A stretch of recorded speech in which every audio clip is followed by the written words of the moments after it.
I'm going to introduce our speaker this morning. I'm sure you all know who she is, very famous in the paleo community. Her name is Nora Gedgaudas. She's author, Primal Body, Primal Mind. She maintains a thriving practice in Portland, Oregon, as both a certified nutritional therapist and a board-certified clinical neurofeedback specialist. As I said, a very important figure in the paleo movement, especially as it comes to mood disorders in the brain. Please welcome to the stage, Nora Gedgaudas.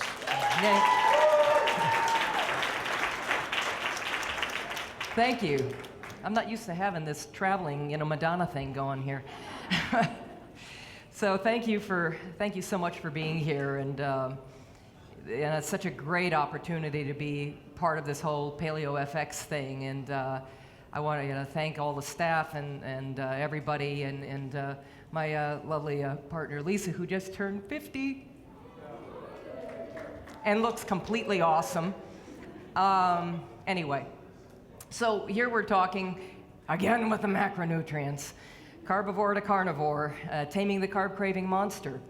And what this talk is basically designed for, and who it's designed for, a lot of people are new to the paleo community and maybe struggling with some of these issues. They recognize the value of a ketogenic diet, of eating fewer carbs, or maybe hopefully eliminating most of them. Or you've been trying to do the right thing for quite a while now, and you're still struggling with some of these symptoms and issues.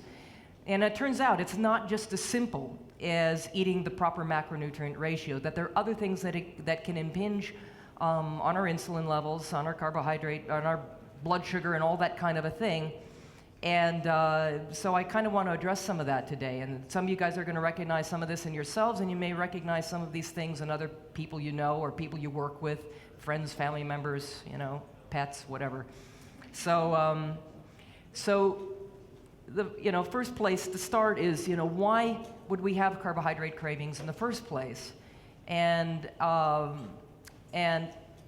basically, we're metabolically adapted to making use of a couple different types of fuel, but one or the other is going to be a primary fuel for us in any given time. We're either metabolically adapted to burning fat as our primary source of fuel, or we're metabolically adapted to depending on sugar as our primary source of fuel. And in a diet that's dominated by carbohydrates, right, which is something entirely foreign to our ancient Paleolithic ancestors, is going to generate an adaptation to being dependent on glucose as our primary source of fuel. That's just the matter of, that it just stands to reason. So you're going to crave carbs if you're adapted to being dependent on them, and it's as simple as that. Well, at least it starts out being as simple as that. But that's the primary reason why.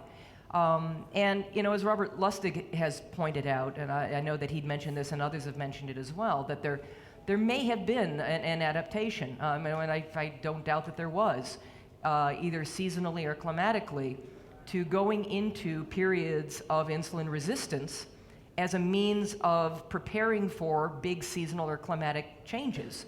That putting on, we've evolved, the last 2.5 million years we've spent in what's known as the Quaternary period, which is also known as the Quaternary Ice Age. We're still in it. And there have been 90 cycles of glacial advance, glacial retreat, whatever else. And fat to us, as Ice Age beings that we are, means survival. And it's not just about snow and cold, it's about extremes that take place during many of these changeovers, where human populations undoubtedly bottlenecked left and right. It's about extremes of heat, extremes of cold, extremes of drought and wildfires. Volcanic activity was always huge during those time periods. And so, we had to deal with a lot of scarcity in our environment at different times. And so fat to us is really of a very primary importance. It means survival. And so that ability to synthesize fat quickly, of course, comes from the presence of carbohydrates. And it certainly would have given us a taste for those things as an adaptation for survival. So one of the ways in which I think it's important to look upon sugar, upon these macronutrients like fats and sugars in terms of the type of energy that they provide us. I think that carbohydrates can be best looked upon, or glucose can be best looked upon, as a form of metabolic kindling for our metabolic fires. Okay, it's an anaerobic nutrient. It's designed, we tend to produce elevations in blood sugar during moments of emergency or moments of extreme exertion. That's where sugar functions most efficiently in us. And I'm, of course, from Minnesota, so wood stove analogies work well for me. And if you had, we can look upon our, your brown rice and your beans and your, probably your sweet potatoes and your whole grains and things like that, fundamentally as being twigs, basically, on that metabolic fire. And of course, that's supposed to be the foundation of the USDA food pyramid, right? We're all supposed to be living on twigs. That's what we're supposed to be fueling ourselves with. Now, your more processed carbohydrates and simpler ones, like white potatoes and rice, your bagels, your bread and your pastas and things like that, those fundamentally function like paper on that metabolic fire. They spike really, really fast and really hot. Things like alcohol fundamentally end up being like gasoline on that fire or lighter fluid. Now, if you have your wood stove at home, and I have one almost exactly like this. It's wonderful. I live in Oregon now, but it gets cold there too. At any rate, you have a wood stove like this, and all you have to heat your home with is kindling. You can do it. You definitely can do it, right? But what's going to happen is this little stool here is going to be shoved up in front of this with the doors open, and every few minutes you're going to be grabbing for a handful of kindling to try to keep that metabolic fire the wood stove fire going. And it's going to be a constant preoccupation. You're more or less going to be a slave to that wood stove. And God forbid you should take a bathroom break or go have to run an errand or something like that. Then you come back, or maybe there's a correlation here. You try to sleep all the way through the night, heaven forbid. And you wake up in the middle of the night, and oh my God, the fire's going out. And what are you doing? You're loading it up with paper and a little lighter, whatever it takes to get the fire going again. And then, you're continuing on. And so there's not a lot of wiggle room there. And your thought processes and your preoccupation is going to be with that. And yes, there are obvious analogies here. And so fundamentally, of course, this is the result. This in analogy, this relatively constant preoccupation. People who are sugar burners are very easy to identify. They've got the little snacks, they've always got something in their purse, whatever, and they're constantly trying to add things to that metabolic fire. So what's the alternative to that? Well, what if instead now you have a nice big fat log that you can throw on that fire? All of a sudden now you have a life. I can't think of anything more liberating that I ever did for my lifestyle than adopt a fat-burning metabolism. I can do something like a duck egg cooked in ghee or something like that first thing in the morning at 6 in the morning. And if I haven't eaten anything by 1 in the afternoon, I might be a little hungry by then, but I'm not overly preoccupied with that, and I'm not, getting all weird and having snakes grow out of my hair and, getting dizzy or getting jittery or anything else that people get. I just, will eat something and that'll be that. When you're using a log on that metabolic fire to keep it going, now you have a life. You can go off, you can run errands, you can sleep all the way through the night. You wake up in the morning, you look in there and you say, oh yeah, the fire's burning down. I think I'll just throw another log on the fire. And then you go about your business. And one of the other things I've found with this is that it's probably the least expensive way to eat that I've ever found. Because again, I'm not having to think about food all the time. It doesn't take much. When you eat a fat-rich diet, it's normally satiating. So you're not feeling the need to overeat constantly. And it doesn't take as much food to satisfy you. The diet is extremely nutrient dense. at any rate. I think one of the mistakes, however, that some people make when they go paleo, they go low carb, but they're still kind of caught up in the myth of that sort of low fat paradigm that we've been all marinated in. So you have people going low carb and they're trying to go low fat at the same time, and you can't do that, you know, and expect to not get cravings for something. And of course, if the fire starts going out, your body's going to, you know, if it's really going out, your body's going to crave the quickest, easiest form of energy it can find, or it can try to kick you in the keister to go eat, and oftentimes it's going to be the carbohydrate choice. But that's one of the mistakes that a lot of people make going paleo. They figure they really want to lose a lot of weight, and they're still kind of marinated in the idea that eating fat will make you fat, and so if you eat low carb and that can get you lean, well then, you know, if you cut some fat too and just eat high protein, you know, that's going to work well for you, and that's not necessarily so true. So here we go. I'd like to coin a little phrase here. I think that there may be about as many Paleolithic approaches as there are people in this room. We talk about the Paleo Diet in general terms, and yet it seems to mean something different to different people. And people come to it from different stages, different ages and different stages of metabolic damage. And I think that there might be a little bit of a Kinsey scale to the Paleolithic diet. That maybe, you know, a C.J. Hunt's version might be the 10 on the Kinsey scale, you know, where you're just, you know lots of raw meat and fat, to the exclusion of plant foods and a lot of other things. And then you have people calling what they're doing paleo, and it's involving like protein bars and little kind of powders and potions and energy drinks and you know whatever else going into it, and they're calling that low carb because they're eating a protein bar, right? And or they're you know mixing honey in with everything because they think that was paleo, right? And so understand that there are a lot of potential hidden carbohydrates in people's diets that can drive blood sugar issues as well. And you know, I'm not here to pass judgment on anybody for where they're at. This is a process. We're all at different stages in this process. You know, I started in my interest in nutritional science 25 years ago, or more actually now, more like 30 years ago. And you know, if I knew then what I know now at 50, I can tell you that my choices along the way would have been considerably different than they were when I was, you know, in my 20s.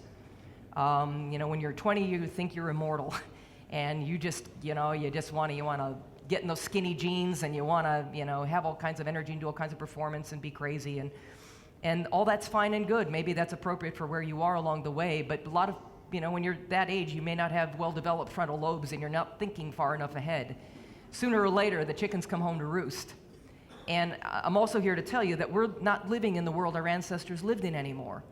The world is a very, very different place. And we're being challenged with compromises to our food supply, to our environment, really to every aspect of our lives now in ways that are just, ancestors couldn't have even begun to have imagined. And we're a little bit like boiling frogs, you know? We have all these little things coming at us, and we hardly think, or maybe we try not to think about it. Oh God, now they're irradiating the almonds and the vegetables, and they're doing this and that, and of course the laws that are being passed are entirely favoring now the profit-driven industries. They're not protecting us anymore.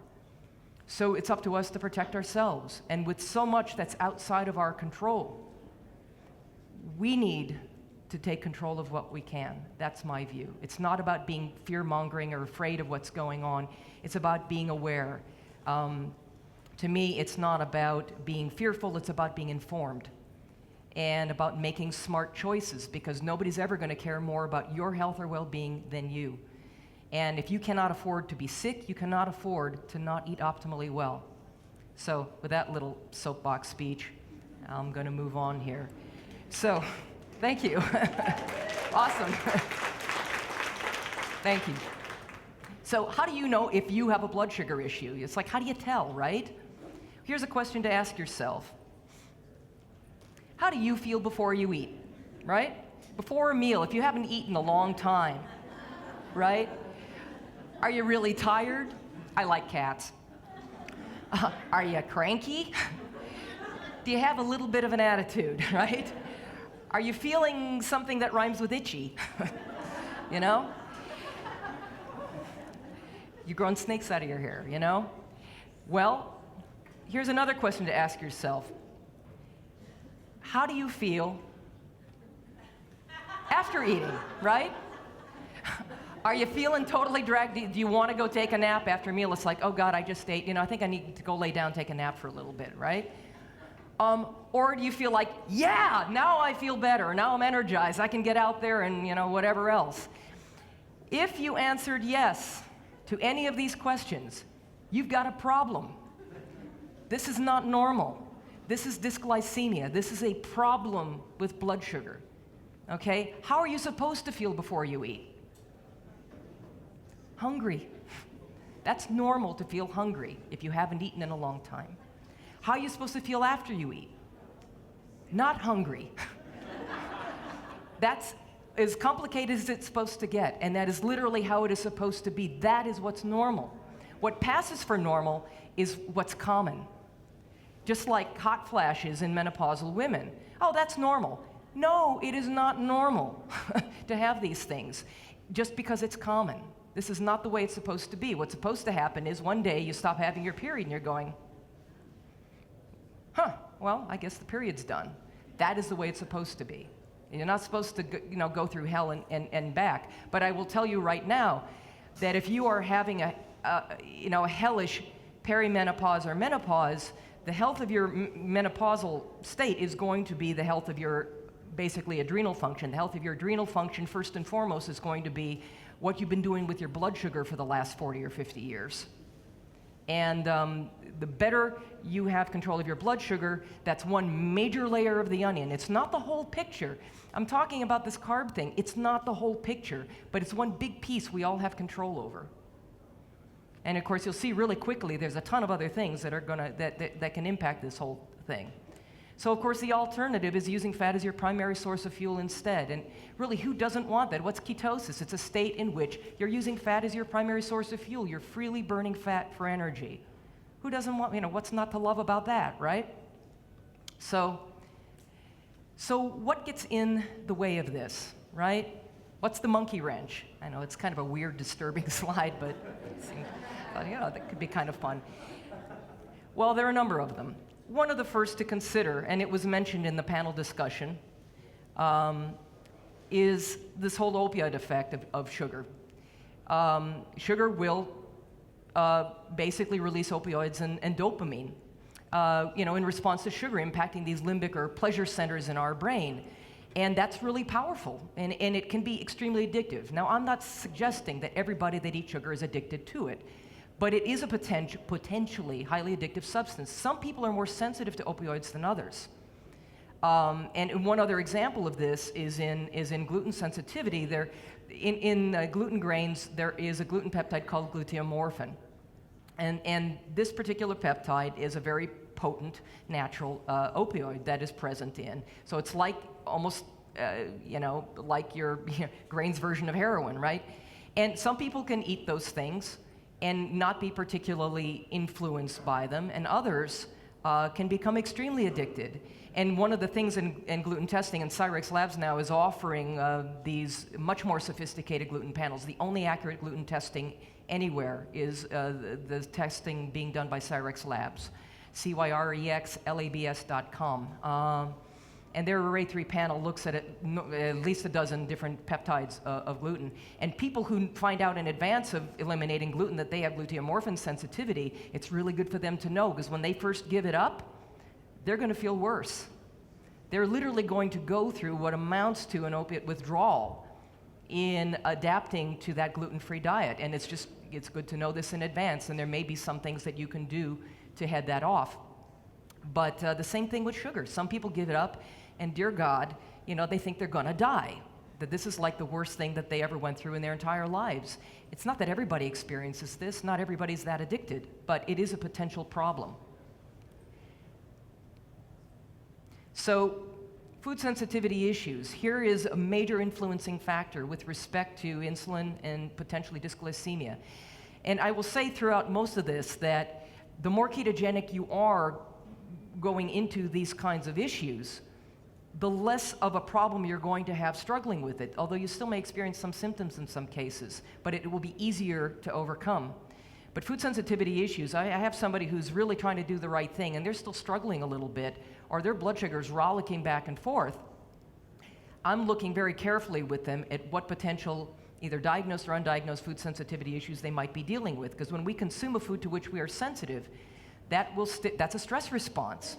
And that stimulates cortisol, which stimulates insulin, which brings blood sugar way down. And if you are not fully adapted to ketosis, that can bring blood sugar down to an uncomfortable place, where,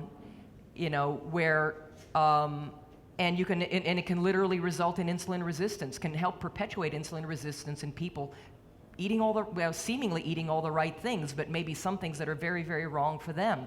And it's not all carbohydrate-based foods. I mean, things like eggs and chicken eggs and nuts and certain seeds and things like that, sometimes people can also be sensitive to, so it's good to know.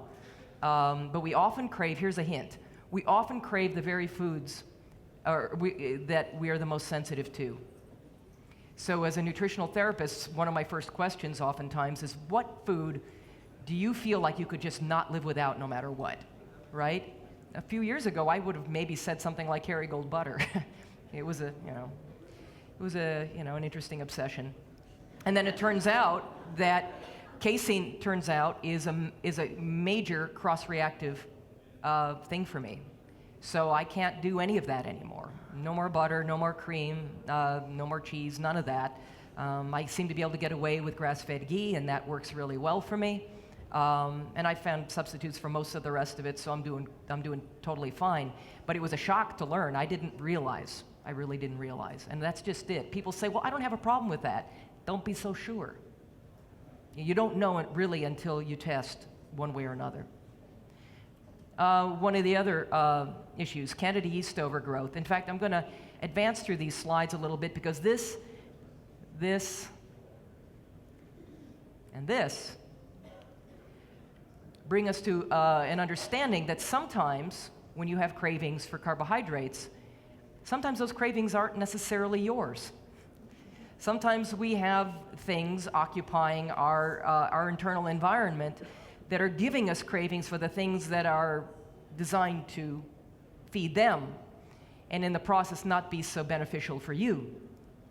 And a lot of people have symptoms. I mean, many of us are familiar with some of the symptoms of Candida, Candida yeast. It can be, IBS type symptoms, fibromyalgic type symptoms. Chronic fatigue is really common with that. Anxiety related issues are really common. Brain fog is really common. If you're experiencing some of these issues, then this is a sort of testing you might want to look to do. And with respect to parasites, and they're not all, the picture was showing mostly worms, but obviously there are different types there are protozoa, there are spirochetes, there are amoeba type parasites, and they very often will, again, inject things into you that cause you to crave the things that are going to benefit them. And of course, dysbiosis and SIBO, some of you might not be familiar with. I don't know how many of you heard the Paleo Summit talk by Dr. Alison Seebecker. She's a good friend of mine in Portland, Oregon. She's a naturopathic doctor, and her specialty is small intestinal bacterial overgrowth. The research in this has only been out for about 2 years now. I mean, that's how new it is. What's really, really troubling about that is that what's being discovered is that there are, of course, there's the type of dysbiosis that is the large intestinal dysbiosis everybody thinks of, right? Everybody's taking acidophilus and doing the cultured foods and all these kinds of things, and maybe prebiotics like inulin and whatever to get the healthy wildlife going. But the small intestine, although it's not supposed to be a sterile environment, it's also not supposed to be host to large colonies of bacteria. And what's showing up is that people's small intestines, this is very common, by the way, in people with gluten sensitivity and celiac disease. They found this a lot. the small intestine is getting occupied by large colonies of these rod-shaped gram-negative bacteria that have never before been discovered in humans. And they think this has something to do with the genetic modification of the food supply. So we have things happening to us that, again, would probably never have happened to our ancient ancestors, but we've got to deal with now. And these things will stimulate carbohydrate cravings, and any amount of carbohydrate is going to feed these organisms and generate and perpetuate leaky gut problems. So, and it's serious. And some of the things that we do to try to deal with conventional dysbiosis might actually make SIBO worse. So, not to freak you all out or anything, but you can go to Alison C. Becker's site. It's siboinfo.com, and it's a great resource, so you can go and kind of screen some of these things. IBS symptoms are a classic, with that, but also mood symptoms like depression are very common markers with things like SIBO, and also malabsorptive syndromes and anemia, whether it's clinical anemia or functional anemia. Is a potential issue, and also chronically low ferritin levels is another really common marker that you see with this, because what's happening is these little critters are clustering around your microvilli and they're gobbling up your nutrients so that you don't get to. So malabsorption ends up being a big problem. Moving right along, serotonin deficiency. Now, of course, serotonin is this neurotransmitter made throughout the body. 95% of it's made in the gut. And we manufacture it from the amino acid L-tryptophan and also an active form of B6 called pyridoxal 5-phosphate. You also need some things like iron, sufficient iron levels, so if you're anemic, you're kind of screwed making adequate tryptophan, because that, you need iron as part of that conversion process. But what will happen is that, of course, deficiencies of tryptophan are often seen in tandem with things like depression and anxiety, obsessive compulsive disorders, and some forms of ADD, some forms of insomnia. And when you consume carbohydrates, sort of acting through insulin secretion in something called the plasma tryptophan ratio, it will temporarily increase serotonin levels and make you feel better. That's one of the reasons people sometimes crave carbs, because they get that little bit of a serotonin rush that temporarily makes them feel better. And but part of that problem is that, number one, it's not really addressing the reason why that amino acid was low in the first place. I promise you it was not a carbohydrate deficiency. That there's something else going on, whether the person has digestive issues that need to be addressed, maybe they have pancreatic insufficiency or hydrochloric acid insufficiency, all very common in today's stressful world, or perhaps they're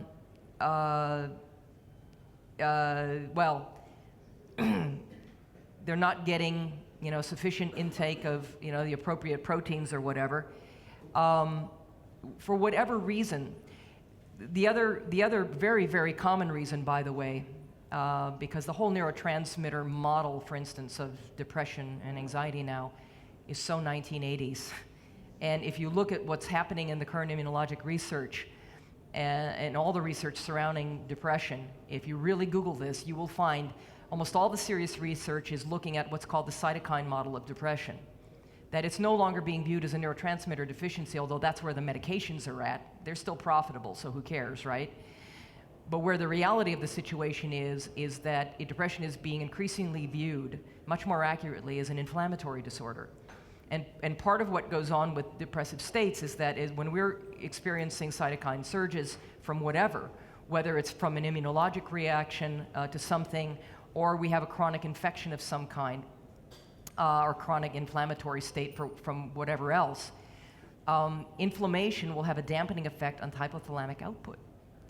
And guess what hypothalamic output controls? It controls how much cortisol we produce, but it also controls our neurotransmitter production. And there are certain cytokines, interferon gamma is an example, that will literally gobble up tryptophan and make it unavailable. So the issue is that it is not necessarily a carbohydrate deficiency, but carbohydrates can, for some people, they'll crave that as like a Band-Aid to kind of just sort of deal with that feeling, but it's not necessarily solving the underlying problem. And my suggestion is to dig a little deeper. And insulin surges, too, can actually prevent the movement of L-tryptophan across the blood-brain barrier and can also block other neurotransmitter functions. So there's a trade-off happening that isn't optimal in that condition. And how do you know if you have a serotonin deficiency? Well, some of the symptoms involve things like being depressed, being worried and anxious, being really negative thinking. Seasonal affective disorder symptoms oftentimes go hand in hand with this as well. That's one other reason. Anger or aggressiveness, poor sleep, shy or fearful, loss of pleasure in the things you used to enjoy, and of course, carbohydrate cravings. So again, it's a matter of recognizing these patterns and then, exploring possible solutions. Now, just to deal in the immediate term with restoring healthy serotonin levels, you can use supplementation with either L-tryptophan or P5P, making sure also that you're addressing potential iron deficiency issues, anemia issues. That you want to make sure that you're eating a diet, not a problem in this room, right, but that is sufficient in complete source protein. And then we also want to improve our digestion, hydrochloric acid status, a whole other talk on that. If you have seasonal affective symptoms, using light boxes to deal with that, and also addressing potential chronic inflammation and other endocrine imbalance. Insulin resistance, estrogen imbalance can also lead to these kinds of problems, and we'll touch upon that more in a minute. And again, the seasonal affective disorder thing we already touched upon, but that's mainly a light-sensitive issue. So the solution to that, of course, is going on just getting yourself a light box and giving yourself a 15 to 30-minute dose, during the day or in the morning, of a very bright, usually 10,000 lux light. There's some really neat kind of blue light light boxes now that do more in less time, whatever it takes to stimulate the amount of light that is going to reconvert that melatonin, that chronic sickly trickle of melatonin production that you get in low light situations during the winter, and reconvert that melatonin production back into serotonin production so that you feel better. And I just said that, so. Okay, so menopause, mental pause. So really, sufficient estrogen is necessary for proper serotonin receptor activity. And so when women go into menopause, and it's not a happy menopause, there can be issues with this. And that can really be, that can have nasty implications, if your brain function down the pike and whatever else. Serotonin is very, very important for the health of your brain. But problematic fluctuations in estrogen are typically due to unhealthy adrenal functioning.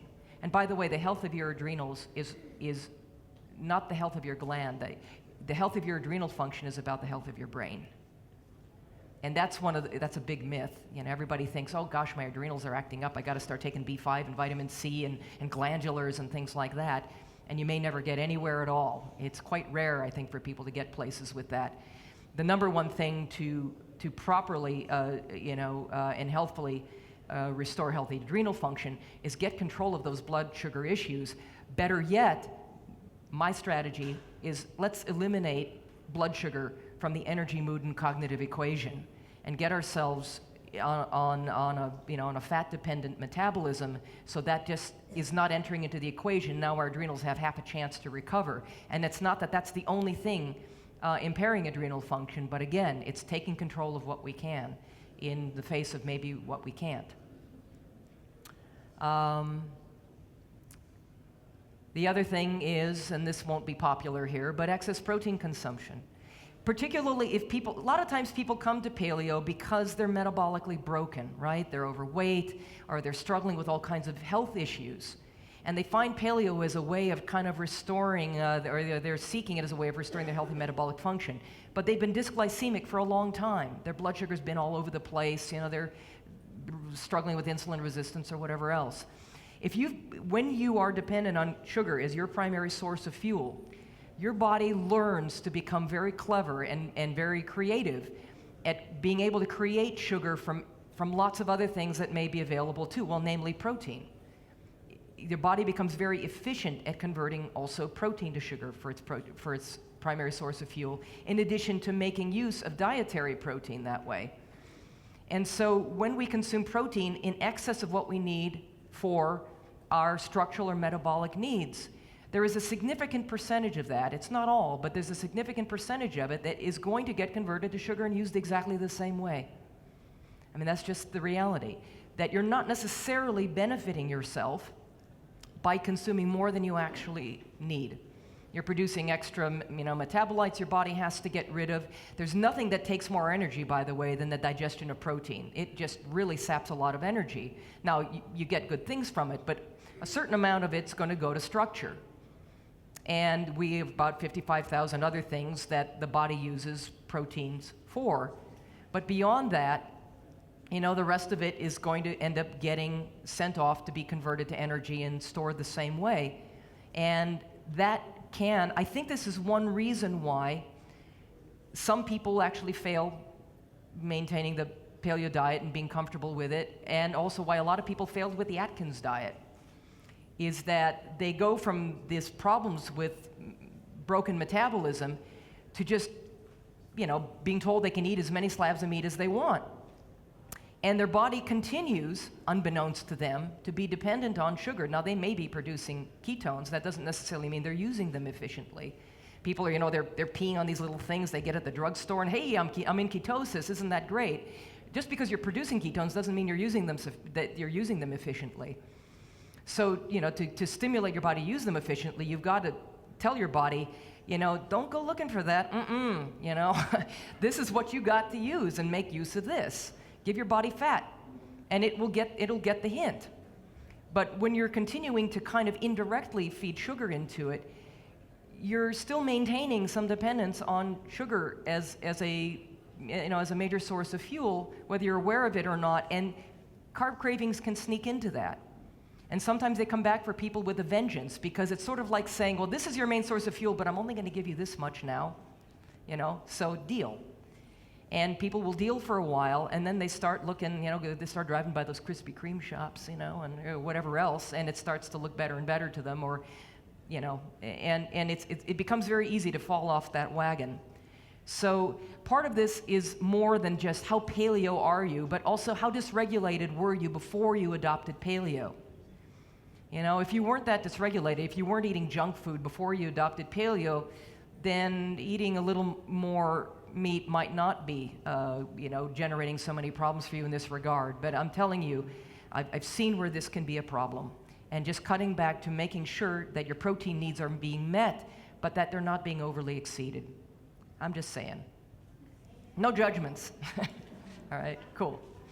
So also the excessive use of non-carbohydrate-based sweeteners. Yes, even stevia and stimulants. Now, I'm not passing judgment on the people going down to Starbucks. In fact, I was eyeballing Starbucks coming in this morning because I got like 2 hours of sleep last night. But, enough about me. Anyway, alarm was going off at my house in Oregon in the middle of the night, and the police were coming and trying to arrest a friend of mine who was coming to house sit. It was fun. Anyway, but I think that the more sweet that we taste, even if it's a non-carbohydrate sweet, the more sweet your body's going to want. So if you're taking and adding all of these supposedly natural sweeteners, or you're adding even stevia, which I tend to advocate as an alternative, right? As I say, and stevia even has the stevia sides even can have some, insulin improving effects. But if you're overdoing it, then you may actually be in a really sensitive person, somebody who's been really metabolically broken or who's really sensitive to sugar, you can still actually have an insulin effect on these people. As a matter of fact, according to Dr. David Brownstein, who many of you are familiar with, is sort of like the expert on type 1 diabetes, that if you overeat, even if there's not a single carb in that meal, if you're overeating and you're overstretching the proprioceptors in your stomach, you can be eating rocks and still produce insulin if you're really sensitive. So that's another thing I tend to advocate for. You know, don't overeat just because you think you can. Just because you can do something and you think you can get away with it doesn't necessarily mean that you should, right? I'm just saying. So, Nora, we have about 1 minute till questions. oh, About 1 minute. okay. I don't have that much more, but okay. So moving right along here. You guys probably know who you are, the ones that are sensitive. Oh, okay. Wait, hold on. I can do this. Poor sleep habits, and a lot of us already know this. It can be a real self-perpetuating problem. And if you're not sleeping enough, you're not producing very much melatonin. Guess what? Melatonin and cortisol are in opposition to each other. They're on either side of a teeter-totter. There's a melatonin-cortisol rhythm in our system. Melatonin is down, cortisol is up. What's happening if cortisol is up? Your blood sugar's up. And you can put yourself into a state of insulin resistance, not eating carbs at all, but just depriving yourself of sleep, and you can be totally screwing with your blood sugar doing that. So making sure that you're getting sufficient sleep. You know, if you're just pulling all-nighters watching David Letterman or whatever else, or, you know, you just have an insomnia problem, you need to get to the bottom of that and do whatever. There's something called a Zeo that you can get, that this is really, really cool tool that, look it up, Google it. If you have sleep problems, you might consider getting one of those types of clocks that actually will help map your sleeping rhythms and show you where the problems are. It's kind of cool. Autoimmune thyroid is just, it's a pandemic. I don't know how many of you have ever been diagnosed with hypothyroid or are on thyroid medications, or just so have always sort of known, well, yeah, your thyroid isn't, and I'm not talking about the kind of low thyroid that Ron Rosedale's talking about, right, the beneficial type. I'm talking about, you know, dysfunctional. 80% of all low thyroid cases are autoimmune in nature.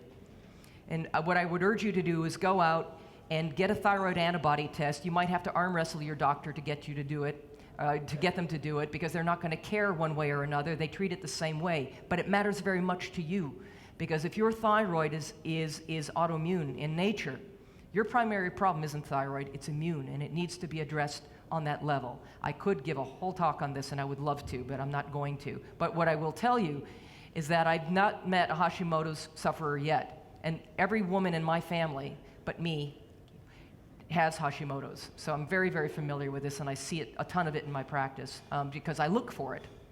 You know, people might not see it if they don't look for it. There is a chronic tendency toward hypoglycemia in this population because there are such extreme hormonal fluctuations going on. And again, the more ketogenic you can get somebody in this, with this problem, the better they're going to deal with that, and the less difficult it's going to be for them to deal with it, the less symptomatic they're going to be with respect to hypoglycemia. It's a real gift, actually, to get these people in a healthy ketogenic state. And of course, extreme stress. Nobody in this room, I'm sure, but the fact is that we live in a massively stressful world. And there's some people that have massive stress layered on top of the stress that goes way beyond anything our ancestors would have known. I guess it's always been a stressful world.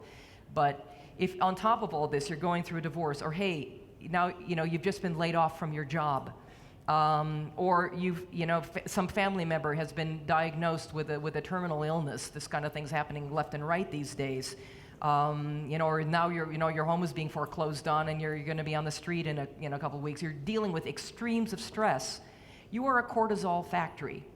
Not only is this deteriorating your brain in a way that's extremely serious, and that's going to perpetuate its own problems and its own brand of dysglycemia, but also with that extreme cortisol production, you're also increased cortisol increases blood sugar, which increases insulin, which can set you up for metabolic disorder problems and severe problems with dysglycemia. Again, you got to get this stuff under control. Obviously, managing stress is critical. I don't care what you do. If you're renting comedies or going out and getting a massage someplace or learning to meditate in a corner somewhere, doing biofeedback, doing, neurofeedback, or just sitting out someplace in nature where it's quiet, taking a walk, taking a break, whatever. It's not a luxury, folks. It's a necessity. And this is something that has to be taken seriously because there is no bigger killer, carbs included, than stress. Of course, part of what's killing you with the stress is what it's doing to your blood sugar. And again, we don't necessarily have control over the things that are impacting our lives on that in that regard. But in part, stress isn't what happens to us, right? Stress is how we respond to what happens to us. And we see the world through this lens that is our hormones, our neurotransmitters, and the degree to which we choose to be dependent on it, our blood sugar. And so that the healthier your biochemical function, the better the emotional forecast, right?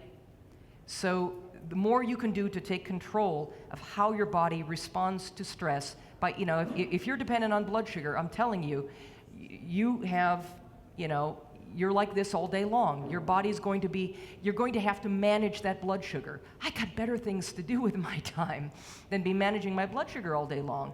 I mean, if it's an option. It's something you can do if you want to do.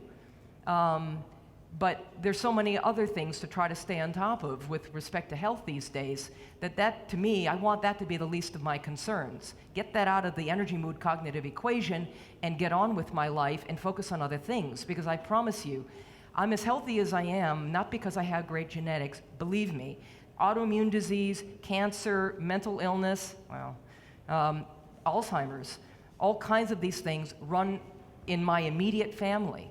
Obesity problems, serious diabetic stuff and alcoholism, all these things run in my immediate family. I did not get lucky genetically. I've made my own luck, and I work at it like a dog every single day. And I'm telling you, stress by itself, even if you do everything right, you can be eating the perfect diet. Stress by itself can unravel you. So do what you can to get it under control and put yourself in the position of being able to respond to that stress as healthfully as possible. Finally, elite athletes. And again, we talk about this again and again. If you're an elite athlete, then obviously your priorities are going to be in a slightly different place than what we've been talking about. And again, no judgments with this. Our ancestors probably would have looked at elite athletes a little funny, like, why are you doing this ridiculous expenditure of energy every day? They wouldn't have done that necessarily. They might have been able to run circles around some of our elite athletes in any single event, but they wouldn't have gone through what our elite athletes go through day after day after day in terms of that intense preparation. Well, you're burning through your glycogen levels, right? So you're going to need to do something to replenish that. Now, I do know one successful triathlete. His name's Ben Greenfield. Maybe you've heard of him. Good guy. And I know that Jimmy Moore interviewed him on a recent podcast. It was really interesting. He does a very low-carb diet, and he's a successful triathlete. But he does low-carb 6 days a week, and then 1 day a week he does some sweet potatoes, and he rebuilds his glycogen levels that way, and that seems to work for him. But realistically, if you want to devote your life to that type of performance, if that is your priority, and again, lots of things are true from a different perspective, then yes, some of this is going to be, potentially thing. And if you're trying to do extremely low carb, and you're anything but a marathon runner, which I think is actually much more effective as a fat burner, that's the long range energy, then you might be experiencing a lot of carb cravings with that, and I don't blame you. So here are the key strategies. Basically, determine what the primary source of your craving issues are, and then address them as needed. Hopefully, you've been able to recognize maybe where some of these issues or pitfalls are for you in this process. As you can see, there are a lot of things that dysregulate insulin and get in the way of blood sugar issues and whatever else. It's not just macronutrients. Take the steps, in my opinion, metabolically to adapt to a primarily fat-burning metabolism. Also address these common, derailing factors. And finally, you might consider a month-long, and this could be a whole other talk, month-long elimination or detox diet to reset your metabolism and clear out some of these interfering and derailing factors. There are methods of approaching these things. Sometimes if people have metabolic syndrome, it becomes a self-perpetuating thing that becomes very, very hard to calm and quiet down until you take a step back and literally do some kind of a detox program. And that's a whole other talk that I had to mention it. So here's some supplements that can also be really helpful, and I've talked about these in my book. L-glutamine, your brain can use glutamine in lieu of glucose, and you can use it like I call it bicycle training wheels. Throughout the day, a little teaspoon under the tongue or whatever, so that your brain has something to work on and you're less likely to experience pronounced carbohydrate cravings using L-glutamine. I've had people bring me flowers for turning them on to L-glutamine. It can be very useful in some cases. There's also an herb called Gymnema sylvestre, and the research I've come across seems to show, and this is what I've also experienced with my clients, that there's 4,000 milligrams of the herb will often yield like 400 milligrams of extract. I know standard process, the co-label MediHerb makes a Gymnema sylvestre that is a 4,000 milligram tablet. That's a really small tablet. It's easy to swallow. One of those 3 times a day will take care of carb cravings in about 80% of people. And the really hardcore addicts sometimes just need double, take 2 instead of 1, double that amount. And that's better than 90% of people will do really well on that. It really works. Using adaptogens for adrenal support, adaptogenic herbs, things like eleuthera ginseng, ashwagandha, rhodiola romania, maca is useful, especially for women with female hormonal issues. Maca can be kind of nice. What they call holy basil or tulsi is also marvelous adaptogenic herbs, schizandra. There are bunches of them. But any of these things are going to be good for the control of adrenal rhythm dysfunction, okay? So it's always useful for those brain-based adrenal dysregulating problems, and that helps to manage blood sugar a little better too. The L-tryptophan for the serotonin issues we already talked about. B-complex is just kind of always good because there's a broad base of application with this. L-carnitine and also coconut oil and or MCT oil. The medium chain triglycerides in coconut oil don't absorb through the lymphatic system the way most other fats do.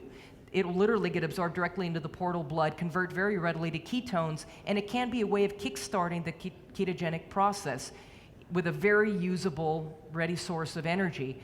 And some people find it easier to transition if they're using coconut oil as a dominant source of fat, both to cook with and to mix with other things or whatever have you. So, and carnitine, of course, it's not an amino acid, it gets billed as one. But L-carnitine is what your body uses to move fatty acids into the mitochondria so they can be burned for energy effectively. And by increasing levels of L-carnitine, sometimes that can help also kickstart the ketogenic process to where you're not just producing ketones, but utilizing them a little more effectively. So it's just a strategy. Ultimately, the ultimate goal should be ideally to remove blood sugar from the energy, mood, and cognitive equation, again, in my view. I'm not telling anybody here what to do. I'm just saying, here's the information. Make of it what you will. So become a fat burner, if you dare. And if you want more info, here you go. And you can go to my website and sign up for my free newsletter, and there are going to be some other good things coming down the pike in the near future. I thank you so very much for listening. Yeah, thank you.